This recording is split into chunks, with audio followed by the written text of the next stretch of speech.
شروع اللہ کے نام سے جو بڑا مہربان نہایت رحم والا ہے۔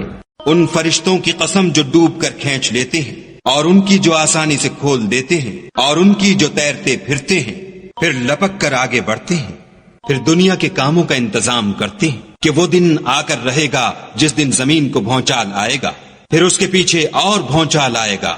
اس دن لوگوں کے دل خائف ہو رہے ہوں گے اور آنکھیں جھکی ہوئی۔ کافر کہتے ہیں کیا ہم الٹے پاؤں پھر لوٹیں گے؟ بھلا جب ہم کھوکھلی ہڈیاں ہو جائیں گے تو پھر زندہ کیے جائیں گے؟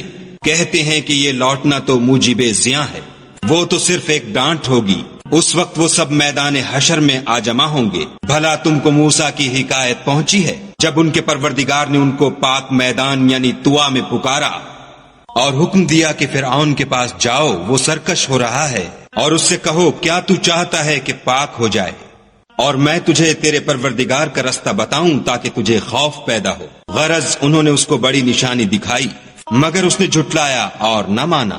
پھر لوٹ گیا اور تدبیریں کرنے لگا اور لوگوں کو اکٹھا کیا اور پکارا، کہنے لگا کہ تمہارا سب سے بڑا مالک میں ہوں۔ تو خدا نے اس کو دنیا اور آخرت دونوں کے عذاب میں پکڑ لیا۔ جو شخص خدا سے ڈر رکھتا ہے اس کے لیے اس قصے میں عبرت ہے۔ بھلا تمہارا بنانا مشکل ہے یا آسمان کا؟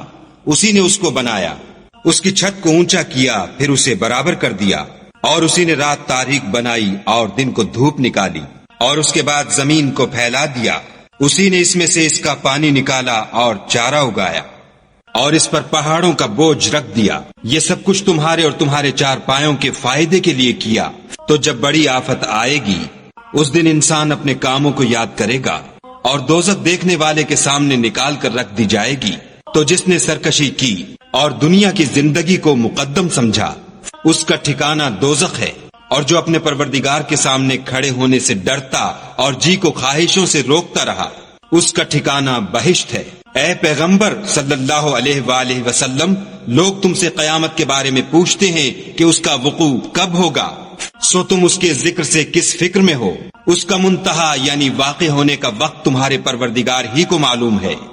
جو شخص اس سے ڈر رکھتا ہے تم تو اسی کو ڈر سنانے والے ہو۔ جب وہ اس کو دیکھیں گے تو ایسا خیال کریں گے کہ گویا دنیا میں صرف ایک شام یا صبح رہے تھے۔